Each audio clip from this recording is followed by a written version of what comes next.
네, 오늘 이 말씀을 가지고 하늘 기업을 상속할 자, 하늘 기업을 상속할 자라는 제목으로 말씀을 전하겠습니다.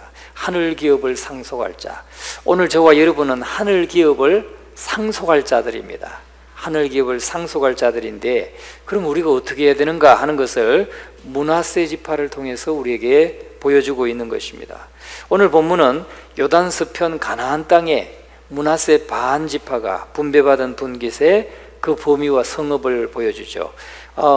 요단강 동편에 땅을 기업으로 받았던 지파가 있었죠. 어떤 지파였습니까? 루벤 지파. 그 다음에 갓 지파, 루벤, 갓. 그 다음에 므낫세 반 지파. 므낫세 반 지파라고 하는 것은 므낫세의 절반을 말해요. 므낫세의 절반. 그래서 이 므낫세는 반은 요단강 동편에 기업을 받았고, 이제 요단강 서편에도 또 기업을 받았어요. 서쪽 므낫세 반. 그래서 특별히 가나안 땅의 중부 지역 허리를 딱 받았던 그런 지파가 므낫세 지파입니다. 그래서 이 요단 동편의 므낫세 반 지파는 이 므낫세의 아들인 마길과 그 아들인 길르앗의 자손들로 이루어져 있었어요. 그런데 반면에 요단 서편의 므낫세 반 지파는 길르앗의 여섯 아들로 구성된 자손들이에요. 동쪽에는 두 아들이 차지했고 여섯 아들이 또 많은 거죠. 여섯 아들은 이 서쪽을 차지하게 됐다 하는 것입니다. 그래서 그런데 이 길르앗의 여섯 아들로부터 퍼져나간 요단 서편 므낫세 반지파의 분깃은 바로 남쪽으로는 에브라임 지파의 북쪽 경계, 그러니까 바로 므낫세 지파 아래쪽에 에브라임, 그 동생인 에브라임 지파가 자리하고 있는 거죠.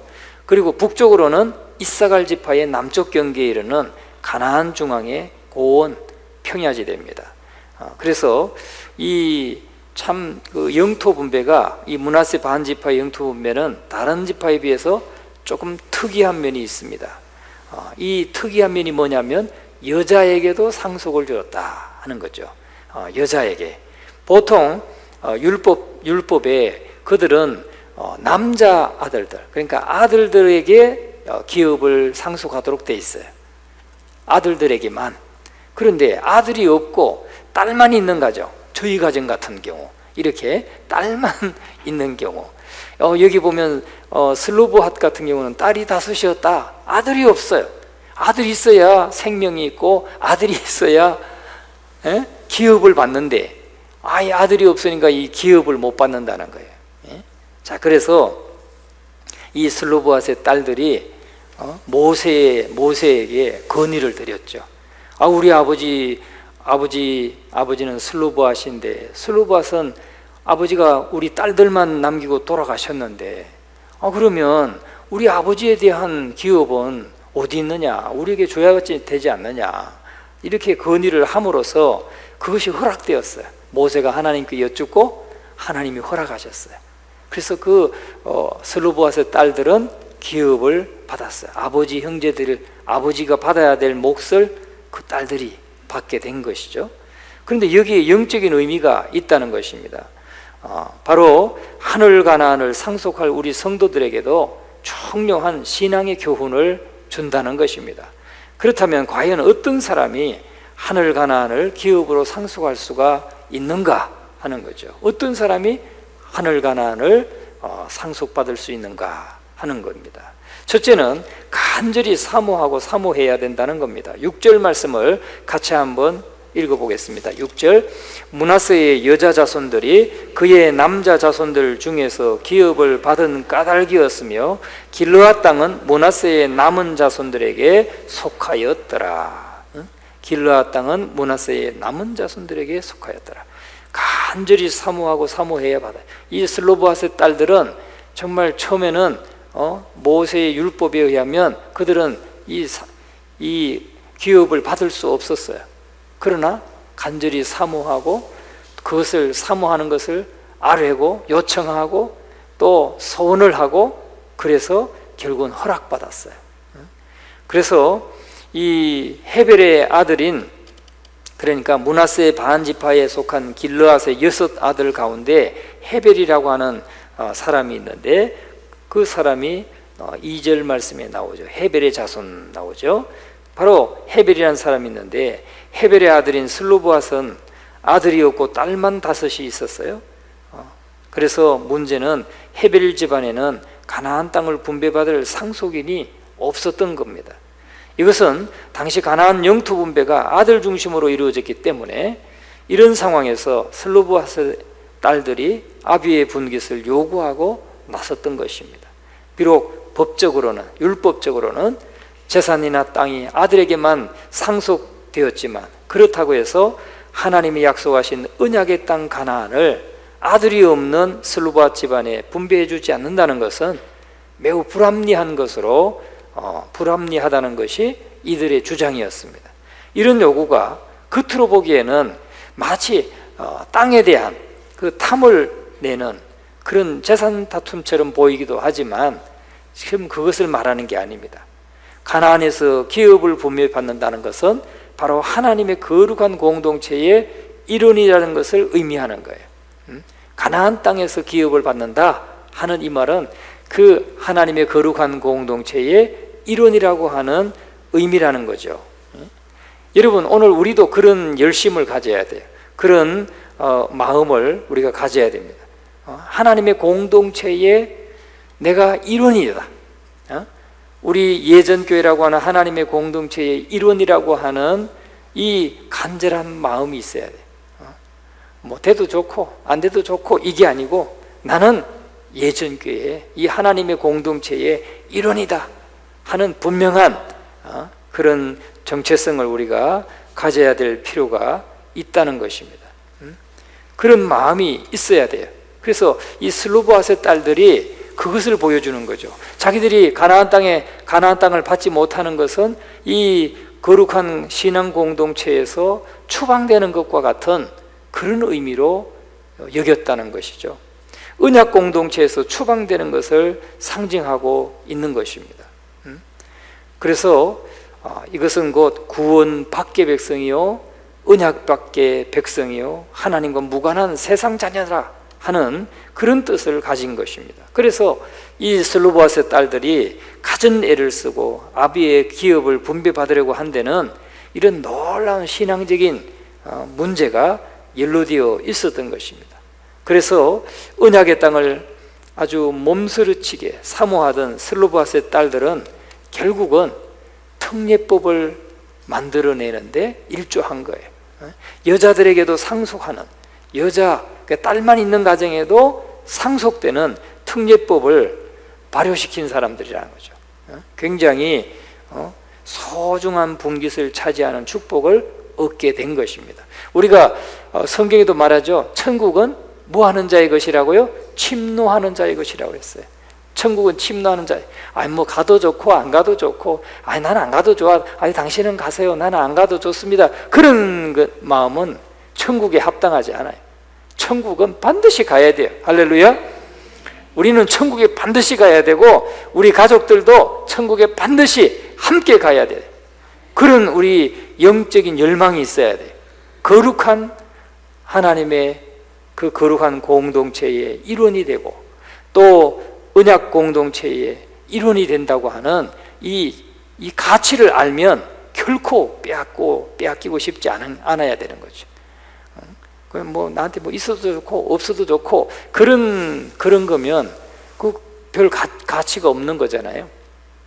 그런데 저건 내가 반드시 가져야 된다, 반드시 내가 저건 얻어야 된다, 이런 열망, 그런 열심이 우리에게 있어야 될 줄로 믿습니다. 바로 슬로브앗의 딸들이 바로 이 언약 공동체의 일원이 되고 언약 공동체의 일원이기 때문에 당연히 그 기업을 받아야 된다고 생각하는, 절대 우리는 이 언약 공동체에서 떨어지는 사람이 되어서는 안 되겠다 하는 그런 열심이 바로 그들에게 축복을 얻게 했다는 것입니다.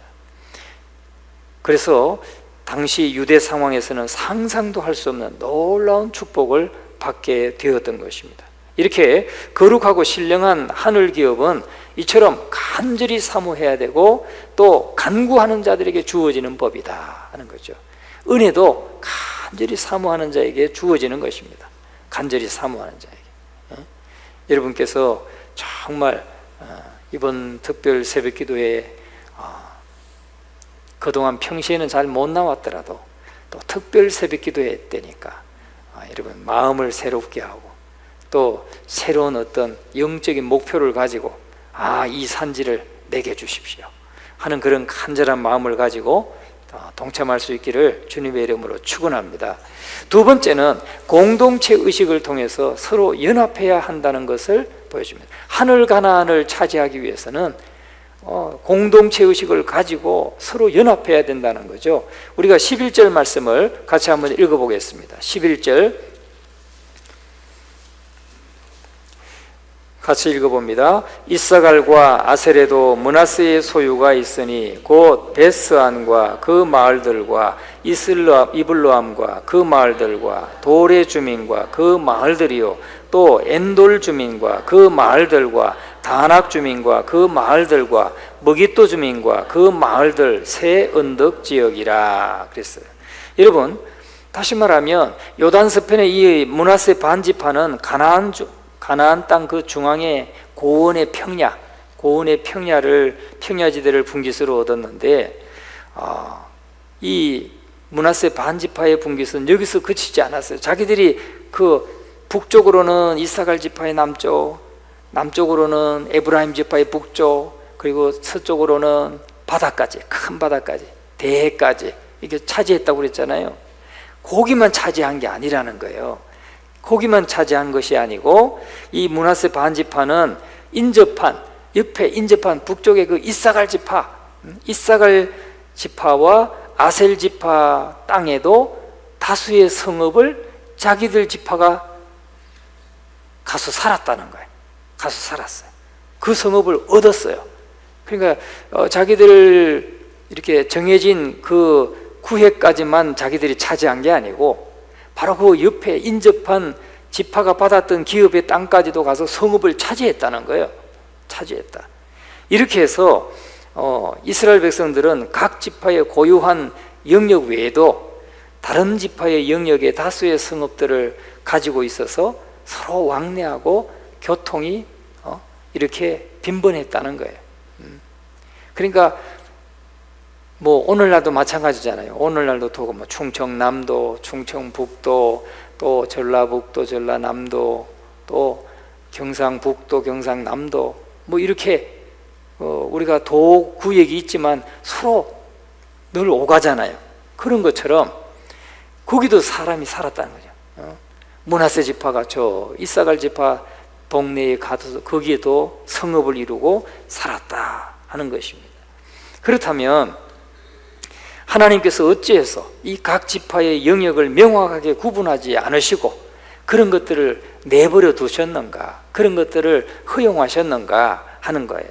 그것은 각 지파 사이의 왕래와 교통을 통해서 이스라엘 백성들이 평소로도 서로 공동체 의식을 확인하고 신앙 안에서 유기적으로 교제하도록 하기 위해서 그렇게 그것을 허락하셨다는 거예요.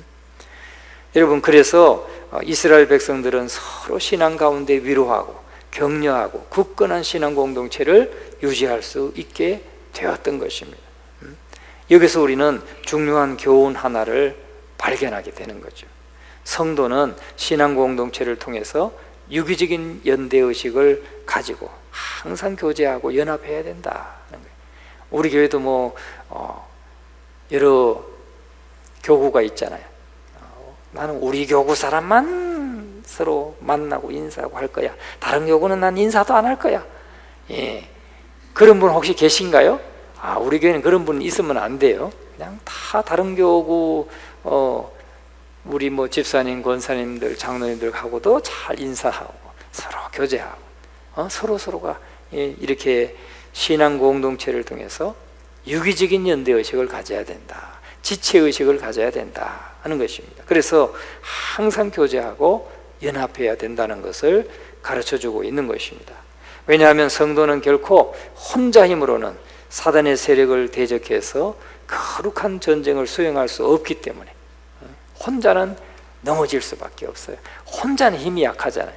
그러나 함께 연합할 때 그때 힘이 나는 거예요. 그래서 반드시 연합전선을 구축해서 공동으로 긴밀하게 성전을 수행해야 하기 때문입니다. 성전이라고 하는 건 거룩한 전쟁, 영적인 싸움, 영적인 싸움을 싸워야 되기 때문에. 그래서 서로 기도 제목을 나누고 서로 기도하고 뜨겁게 기도하고 하면 그 얼마나 강력합니까? 그런 공동체가 되어야 된다 하는 것입니다.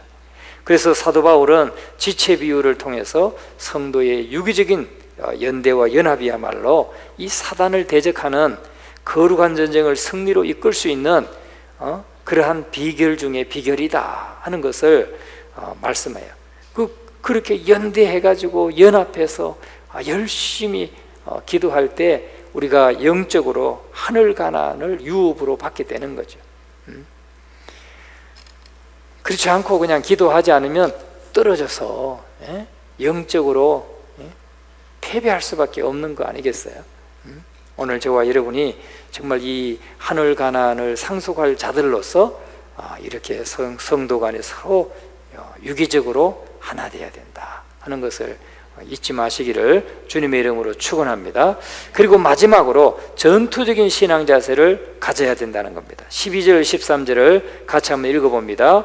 그러나 므낫세 자손이 그 성읍들의 주민을 쫓아내지 못하며 가나안 족속이 결심하고 그 땅에 거주하였더니 이스라엘 자손이 강성한 후에야 가나안 족속에게 노역을 시켰고 다 쫓아내지 아니하였더라. 아멘. 전투적인 신앙 자세를 가져야 된다 하는 거죠. 므낫세 지파가 기업을 얻었지만은 그 지경을 온전히 차지하지는 못했어요. 다 차지하지는 못했어요. 이사갈 지파의 영내에 있는 므낫세 지파의 성읍 베스아는 이 화산 분화구처럼 이렇게 모양의 원추형 지대예요. 그래서 난공불락의 그런 요새였는데 또 거기도 가서 살았고 무깃도를 중심으로 한 이스라엘 평원에 흩어져 있는 이 가나안 족속들은 철병거를 소유하고 있었어요. 그러다 보니까 그것도 다 핑계긴 하지만 이스라엘 백성들이 그들을 다 쫓아내지는 못했다는 거죠. 못했어요. 우리가 이스라엘 평원을 가봤어요. 이스라엘 그 평원을 가보니까 와, 이 뭐 표현이 안 돼요. 평원이 얼마나 넓은지 정말 아마 갔다 오신 분들은 그 뒤에 이세벨 아합과 이세벨의 궁궐터가 있었다고 하는 거기고 그 앞에 우리가 앉아가지고 앞에 쫙 펼쳐져 있는 이스라엘 평원을 봤는데 이거는 뭐 호남 평야 정도 가야 그런 좀 빗댈 수 있어요. 호남 평야 정도 가야 어디가 그냥 끝인지 모르겠더라고요. 평야의 끝인지. 그런데 그런 지역이니까 철병거를 가지고 있죠. 그 무깃도 또 이스라엘 그 가나안 족속들은 철병거를 가지고 있었어요. 철병거라고 하는 게 다른 게 아니에요. 여러분 우리가 배너 영화에 보면은 말이 이끄는 그 마차가 있잖아요. 마차에 이제 군인이 타가지고 전투를 하는데 마차 바퀴 옆에 톱니바퀴라기보다는 옆으로 이렇게 삐죽삐죽하게 지나가면서 확 긁고 지나가면 아작나는 상대방의 전차도 그냥 바퀴살 다 부러뜨릴 수 있는 그런 게 옆에 이렇게 뿔이 나와 있어요. 그게 철병거예요.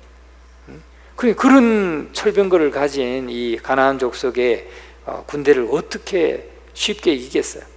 그러나 쉽게 이겼잖아요. 지금까지는 중부의 연합군, 남부의 동맹군, 북부의 동맹군 다 정말 다 이겼잖아요.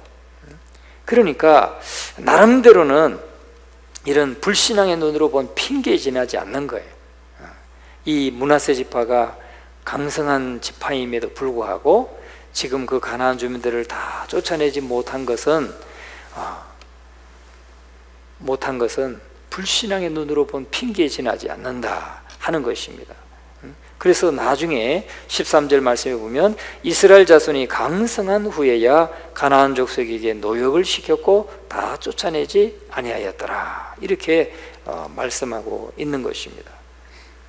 므낫세 지파는 비록 두 지파가 요단강 양편으로 나누어지긴 했지만 강력한 힘과 뛰어난 무게를 자랑하는 전사들로 이루어진 지파예요.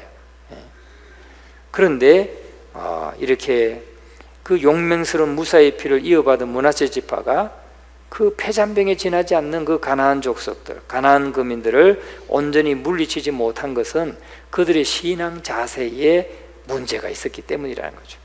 전투적인 신앙을 가져야 되는데 아이고 뭐 대충 이렇게 살다 같이 살지 뭐 이렇게 되니까 영적인 싸움을 싸우지 않으니까 결국은 그들을 다 점령하지 못했다 하는 것입니다. 신앙의 무기력과 진리의 불감정에 대해서 사로잡힐 때 성도는 힘과 용기를 잃을 수밖에 없다는 거예요. 오늘 저와 여러분은 전투적인 신앙을 가져야 될 줄로 믿습니다. 전투적인 신앙, 영적인 싸움에서 내가 결코 마귀에게 지지 않으리라. 이 마귀와의 싸움에서 나는 결코 지지 않고 말씀대로 우리 예수님을 대장으로 모시고 나는 승리자가 되어야 되겠다. 난 믿음으로 말씀대로 내가 살겠다 하는 그런 각오가 우리에게 있어야 된다는 거예요. 전투적인 신앙을 가져야 됐다. 전투적인 자세로 끊임없이 자신을 채찍질하고 경계의 끈을 늦추지 않는 신앙 자세를 우리가 가질 때, 그때 우리는 믿음의 전쟁에서 승리하게 된다는 거죠. 어떤 어려움이 와도 결코 포기하지 않고 낙심하지 않고 하늘 가나안을 유업으로 받게 되는 것입니다. 그래서 우리 성도들은 하늘 가나안을 유업으로 받기 위해서 신령하고 아름다운 하늘 가나안 상급을 깊이 사모해야 되겠습니다. 사모하고 정말 서로가 우리 성도 간에 서로 유기적으로 연대하고 연합해서 기도하고 그러면서 정말 우리에게 모든 닥쳐진 모든 영적인 도전들 다 내가 믿음으로 승리하리라 하는 그런 결단을 우리가 가져야 될 줄로 믿습니다. 사도 바울은 디모데후서 4장 7절 8절에 이렇게 말합니다. 나는 선한 싸움을 싸우고 나의 달려갈 길을 마치고 믿음을 지켰으니 이제부로는 나를 위하여 의의 면류관이 예비되었으므로 주 곧 의로우신 재판장이 그날에 내게 주실 것이며 내게만 아니라 주의 나타나심을 사모하는 모든 자에게도니라, 그렇게 말씀했어요. 오늘 저와 여러분도 믿음의 선한 싸움에서 승리자가 되시기를 주님의 이름으로 축원합니다.